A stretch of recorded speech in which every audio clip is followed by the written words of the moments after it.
ఎంతో సాంప్రదాయబద్ధంగా వేద పండితుల ఆశీర్వచనతో చిత్రాడ దగ్గర పిఠాపురం నియోజకవర్గంలో జరగబోయే జనసేన పార్టీ ఆవిర్భావ దినోత్సవం కార్యక్రమానికి ఈరోజు పనులు శ్రీకారం జరగడం చేశాం. చాలా అద్భుతంగా ప్రజలందరూ కూడా మనస్ఫూర్తిగా ఆశీర్వదించే విధంగా ప్రత్యేకంగా మా వీర మహిళలు, మా స్థానిక నాయకులు, పిఠాపురం సంబంధించిన నాయకులు అందరితో కలిసి ఈరోజు ఈ కార్యక్రమం ప్రారంభించుకున్నాం. ఈ 14 రోజులు కూడా పనులు సజావుగా జరగాలని ప్రజలందరూ కూడా ఈ బహిరంగ సభలో పాల్గొనే విధంగా మా పార్టీ అధ్యక్షులు పవన్ కళ్యాణ్ గారు చేసిన ఈ ప్రయత్నానికి, ఆయన కష్టపడి చేసిన ఈ ప్రయాణానికి అందరూ ఆశీర్వచన ఉండాలని మనస్ఫూర్తిగా కోరుకుంటూ ఈ విజయం ప్రజల కోసం వాళ్ళు కష్టపడి ఏ విధంగా మమ్మల్ని నిలబెట్టారో దాన్ని ఈ సందర్భంగా ఈ సభ ద్వారా మేము కూడా మరొకసారి ప్రజలకు అంకిత భావంతో పనిచేసుకుని ముందుకెళ్లే విధంగా కూటమి ప్రభుత్వంలో బాధ్యతగా ప్రతి కుటుంబానికి మేలు జరిగే విధంగా జనసేన పార్టీ నుంచి మా శాసనసభ్యులు, పార్లమెంట్ సభ్యులు, మా నాయకులు పవన్ కళ్యాణ్ గారి నాయకత్వంలో 14వ తారీఖున జరగబోయే ఆవిర్భావ దినోత్సవాన్ని అద్భుతమైన కార్యక్రమంగా రాష్ట్ర ప్రజలకు అంకితం చేసే విధంగా మేము ముందుగా ఉన్నాము.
అలా తీయండి, సరిపోద్ది.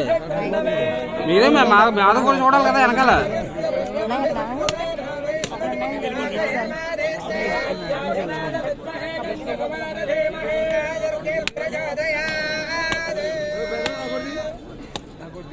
నాయకులు ఎవరు ఉంటే రండి, కొంచెం చూడు.